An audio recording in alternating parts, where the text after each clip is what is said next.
नमस्कार बच्चों, हम लोगों ने अपना पिछला वीडियो पूरा किया सूक्ष्म शिक्षण को लेके और जो उससे जुड़े कौशल्स थे माइक्रो टीचिंग से जुड़े उनको भी कवर किया और जो उनसे रिलेटेड क्वेश्चंस पढ़ते थे वो भी हमने करा दिया आप लोगों को।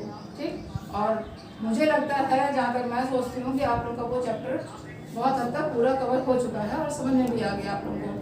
अब हम लोग अपने बढ़ते हैं नए चैप्टर की ओर, जो आगे हमारा चैप्टर है और उस हमारे पाठ का नाम है अपेक्षित अधिगम स्तर एवं शिक्षण अधिगम सामग्री। ठीक है, मैं इसको फिर से रिपीट कर रही हूँ, अपेक्षित अधिगम स्तर एवं शिक्षण अधिगम सामग्री। इसको मैं आपको आसान करने के लिए इस पाठ को मैं दो में डिवाइड कर दूंगी। एक पहले मैं कवर करूंगी इतना खाली और उसके बाद मैं कवर करूंगी इतना। जो सेकेंड पार्ट इसका है शिक्षण अधिगम सामग्री, इससे आप लोग परिचित हैं बखूबी कि टीएलएम क्या होता है, शिक्षण अधिगम सामग्री कौन कौन सी होती है, इससे आप लोग परिचित हैं। तो मुझे कवर क्या करना है आपका, पहले अपेक्षित अधिगम स्तर। तो जो सबसे पहले हम क्लियर करते हैं किस वर्ड को जो आपके लिए अननोन सा लग रहा है, दैट इज अपेक्षित। ठीक, अपेक्षित मतलब क्या होता है, जैसे इसी में आपका वर्ड जुड़ा हुआ है अधिगम। अधिगम मतलब होता है आपका सीखना, स्तर मतलब होता है आपका लेवल। ठीक है, कि कौन सा लेवल है आपका, किस स्तर पर आप खड़े हैं, कहाँ पर आप हैं, ये स्तर का मतलब आता है। अब हमको जिस चीज से जिस शब्द से परिचित होना है, कह सकते हैं, वो हमारा शब्द है अपेक्षित। अब अपेक्षित वर्ड क्या है, अगर मैं इसकी इंग्लिश लिख दूं तो अभी आपको इसकी हिंदी आ जाएगी। अपेक्षित मतलब होता है किसी से अपेक्षा रखना, यानी कि एक्सपेक्टेशन। ठीक है, एक्सपेक्टेशन तो एक्सपेक्टेड जिसे कहते हैं। ठीक है, अब मैं इसको अगर करूं अपेक्षित की इंग्लिश करूं एक्सपेक्टेड, तो एक्सपेक्टेड लर्निंग लेवल। अब ये एक्सपेक्टेड लर्निंग लेवल किसकी बात हो रही है, जाहिर सी बात है यहाँ जब बात छात्र और शिक्षक के दौरान ही चल रही है, उन्हीं के मध्य चल रही है, तो ये बात छात्रों की ही है। तो अगर मैं इसकी बात कहूँ, अगर थोड़ी सी बात मैं बात कहना चाहूँ कि जैसे जब बालक जन्म लेता है तो वो एक प्लेन शीट, जैसे कह सकते हैं कोरे कागज के समान होता है, प्लेन शीट होती है बिल्कुल, और वो जैसा माहौल पाता है वैसा ही सीखना, वैसी ही चीज़ों को सीखता है। तो उसको कोई सिखाता नहीं है कि बालक अगर जन्म लिया तो वो रोता है, वो अपने आप रोता है, उसने किसी से सीखा नहीं रोना, लेकिन वो रोता है। और ये क्रिया उसकी जो होती है वो स्वाभाविक और अपने आप स्वतः चलने वाली क्रिया है, ये अपने आप होती है। उसी प्रकार से जैसे जैसे वो वातावरण के माहौल में पनपता है, पलता है, वैसा ही वो हाव भाव स्वभाव और भाषा को ग्रहण कर लेता है। अब दूसरी तरीके से अगर मैं बोलूं कि कोई बालक अगर 5 वर्ष का है, अगर कोई बालक 5 वर्ष का है तो आप क्या करते हैं, आपकी उम्मीद उससे क्या बनती है, आप एक्सपेक्ट उससे क्या करते हैं, आप उससे ये एक्सपेक्ट करते हैं कि ये 5 वर्ष का बालक है, अगर हम इससे इसका नाम, इसके माता पिता का नाम अगर पूछें तो ये बता सकता है। तुम कहाँ रहते हो बता सकता है। ये क्या है आपकी, ये आपकी एक्सपेक्टेशन है, आप उम्मीद कर रहे हैं ये चीज की, आप आशा कर रहे हैं इस चीज की कि 5 वर्ष का बालक इस चीज को बता पाएगा। समझ रहे बात को? तो अपेक्षा आपकी कहाँ जा रही है, इसके वर्ष पर जा रही है कि इतने वर्ष का बालक इतना ज्ञान रखता होगा। अब अगर इसी पर मैं कहूँ, क्या ये उम्मीद आप 1 वर्ष के बालक पे रखेंगे कि तुम्हारा नाम, तुम्हारे माता पिता का नाम और तुम कहाँ रहते हो, सारी बातों को बता पाएगा? वो नहीं बता पाएगा। तो मतलब बता भी सकता है, ये नहीं कहते, बट एक्सपेक्टेशन जो आती है, उम्मीद पर खरा उतरना, तो उम्मीद उतनी करिए। और उम्मीद कैसे की जाती है कि मिनिमम की लेवल के चलते, बिल्कुल मिनिमम स्तर पर सोच के चलिए, और उसकी अगर आपको प्राप्ति होती है तो वो आप अचीव कर रहे हैं छात्र से। और जब एक्सपेक्टेशन मैक्सिमम की रखेंगे, जहाँ पर यहाँ पर छात्रों की अगर हम शिक्षा से बात करें तो मैक्सिमम की कोई बात कही नहीं गई अभी तक।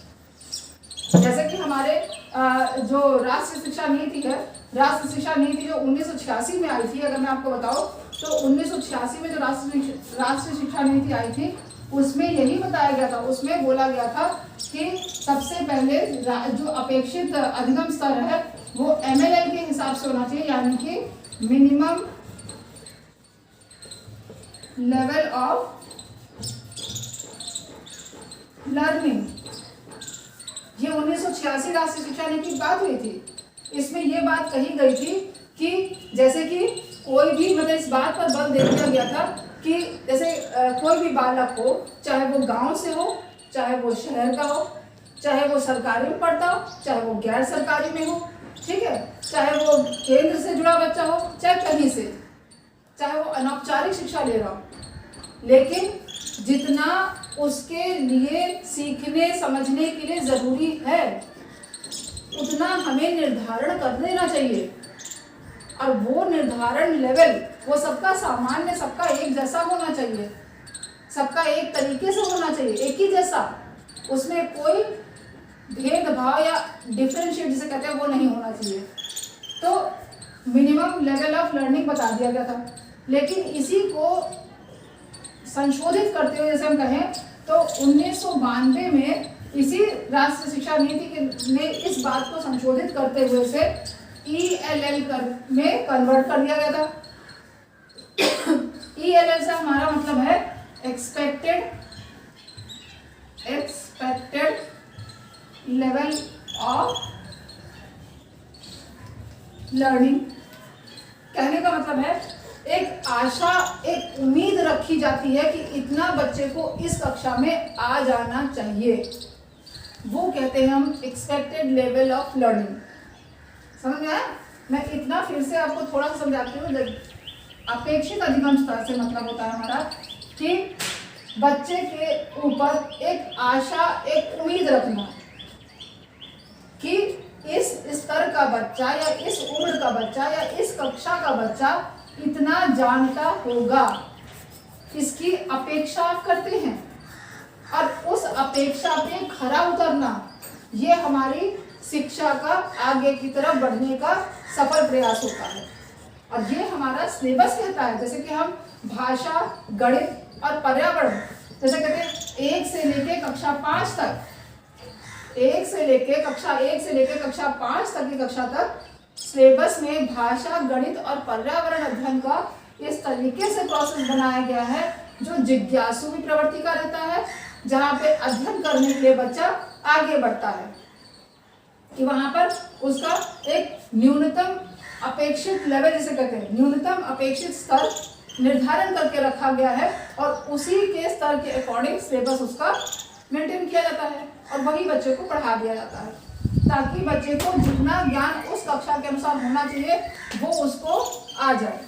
इसीलिए तो वो हमारा अपेक्षित अधिगम स्तर। अगर मैं आपको फिर से डिफाइन करूँ वर्ड को, कि जैसे अब मैंने कहा ये शब्दों में अंतर बताइए, जैसे अपेक्षा, दूसरा शब्द इससे मिलता जुलता आता है उपेक्षा। दोनों में डिफरेंस बता पाएंगे आप कि अपेक्षा क्या होता है और उपेक्षा क्या होता है? दोनों में देखिए एक लाइन का अंतर है। ये लाइन, ये छोटा ऊ है और ये छोटा आ है, और छोटा ऊ और छोटा आ में कितनी भिन्नता आ गई अक्षर के एक लाइन लगने से। अपेक्षा यानी कि किसी से उम्मीद रखना, आशा करना। उपेक्षा किसी का तिरस्कार करना, निरादर करना। ये क्या है? ये उपेक्षा आती है। जैसे हम कह सकते हैं कि इग्नोर करना, या यूं कह सकते हैं अपेक्षा में आशा, उम्मीद, या मैं अगर जोड़ दूं वर्ड तुलना करना तो गलत नहीं है। जैसे कि हम कह देते हैं कि हमें कहीं जाना है सफर पर घूमने के लिए, तो हम क्या कहते हैं कि वहां पर जाने के लिए बस में जाने के बजाय, बस में जाने की अपेक्षा अगर आप वहां पर ट्रेन से जाएंगे तो ज्यादा सुविधाजनक होगा। तो ये क्या हो रहा है? ये हम कंपेयर कर रहे हैं, तुलना कर रहे हैं। तो अपेक्षा जो है वो तुलना से जुड़ी हुई है, और तुलना क्या? अपेक्षा करना, तुलना करना। तो वही बात कह रहा है कि जो तुलनात्मक अध्ययन है, जहाँ पर शिक्षक एक छात्र से करता है और छात्र का छात्र से तुलना करना, कि हम कहते हैं कि इस विद्यालय में पढ़ा हुआ, जैसे कह सकते हैं सरकारी में और गैर सरकारी में हम तुलना कर रहे हैं छात्र की, कि इस क्लास में तीसरी का छात्र और इसके तीसरी का छात्र में हम तुलना करते हैं इसके अध्ययन की। लेकिन तुलनात्मक यहाँ पर ये बात बोली गई, जब हम बच्चे से एक्सपेक्टेशन करते हैं तो वहां पर उसका वातावरण, माहौल, जो उसके क्या बोलते हैं उसको, ग्रोथ होने की जो जगह है, घर का माहौल, सब चीज को देखते हुए हम उसकी तुलना, हम उससे एक्सपेक्टेशन बांधते हैं। पारिवारिक माहौल, उसका बच्चे का मानसिक स्तर, वहां का भौगोलिक वातावरण, ये सारी चीजें बहुत इंपॉर्टेंट होती हैं बच्चे के मिनिमम लेवल या एक्सपेक्टेशन लेवल ऑफ लर्निंग को देखने के लिए। अगर पाठ की तरफ चलते हैं तो अपेक्षित अधिगम स्तर, कहने का स्तर यही है, मतलब यही है कि हम छात्र का एक एक्सपेक्टेड लेवल जो देखना चाहते हैं वो कैसे देखते हैं कि जो इसका सिलेबस है, यानी कि बच्चे का, छात्र का पाठ्यक्रम है, वो इस तरीके से मेंटेन किया जाए कि सभी जगह से सब वो चीज सामान्य रहे, बराबर रहे, न्यूनतम लेते हुए। जैसे कि हम कह सकते हैं कि मान लीजिए आप कक्षा 4 को पढ़ाने गए, अपनी कक्षा में 4 के आप अध्यापक हैं, आप पढ़ाने गए, तो आपको जो चीज पढ़ानी है उस चीज का बेसिक आपको एक उम्मीद होगी कि मेरे बच्चे को आती होगी। ठीक, अगर मैं आपका उदाहरण गणित से लेती हूँ तो गणित में आप मान लीजिए सवाल कराने गए हैं, हासिल वाले सवाल कराने गए हैं, तो आपको ये उम्मीद होगी कि यहाँ पर मेरा बच्चा बिना हासिल के सवाल आसान संख्या वाले कर लेता होगा जब चौथी में आया है वो।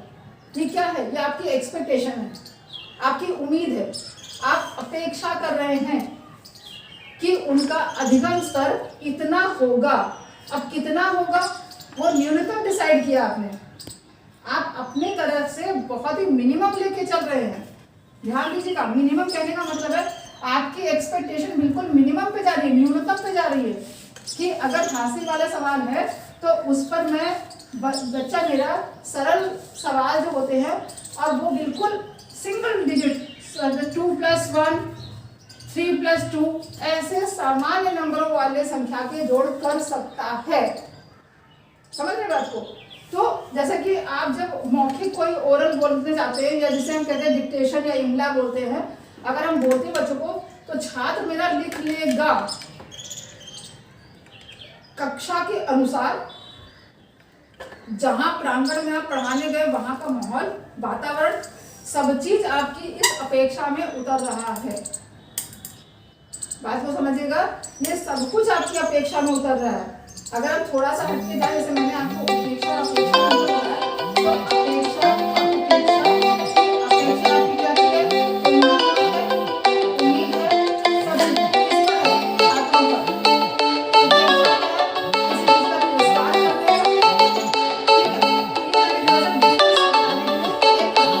जिस तरीके से हम कह सकते हैं कि अगर हम कहते हैं उस चीज को कि जैसे एक शब्द आपका मिलता है, जैसे कहे यहाँ पर कि यहाँ से चलते चलिए, जैसे कहते हैं जरूरत और चाहत, दोनों में अंतर है,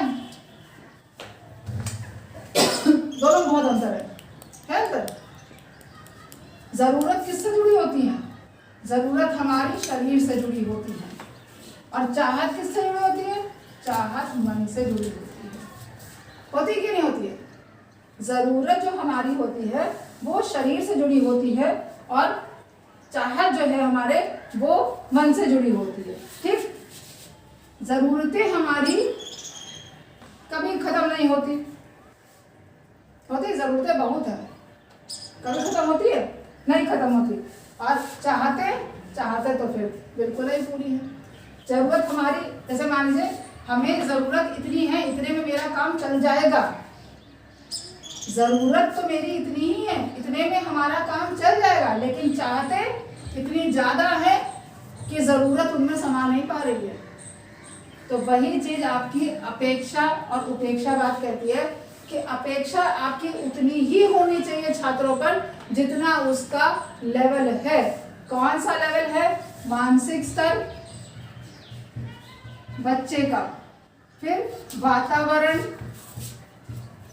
ठीक, ये जो बच्चे का वातावरण जहाँ वो रह रहा है, माहौल जहाँ का है वहाँ का रहने वाला, पारिवारिक वातावरण उसका, ये सारी चीजों को लेते हुए आप अपनी अपेक्षित अधिगम स्तर उस छात्र के लिए कैलकुलेट करेंगे। समझ रहे हैं? तो ये चीज आपकी है मानसिक स्तर वातावरण, जो आप इसके अपेक्षित अधिगम स्तर उस छात्र के लिए ले लेते हैं। ठीक है।